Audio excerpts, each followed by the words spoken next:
কিরে তুই তো শুয়ে পড়েছিস? তো তুই পড়ছিলিস না হিস্ট্রি এক্ষুনি? তোর পড়া হয়ে গেল?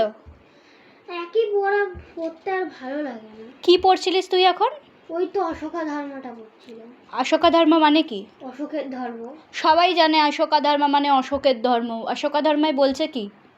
ওই দানাম দায়া সত্যিয়াম অ্যান্ড সানিয়াম। আর এইটুকুনি লিখে আসবি? এইটুকুনি না, পুরো ওই কীভাবে ছড়ালো এগুলো সেগুলোও লিখতে হবে।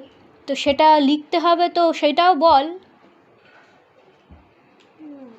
না। আমি জানি কিন্তু আমি বলবো না, আমার মুখ ব্যথা হয় এখন।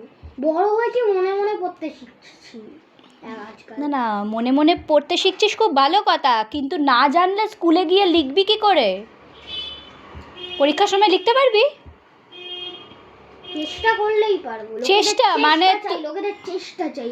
আর এটা হচ্ছে অর্ণধর্মা, এটা লোকেদের চেষ্টা চাইলেই হয়। চেষ্টা চাইলেই হয়। চেষ্টা চাইলেই হয় বললে তো হবে না। আমি কিন্তু লিখতে দেবো, তখন পারবি তো? হ্যাঁ, পেরে যাবো। আর না পারলে? কাজ করে খাবো।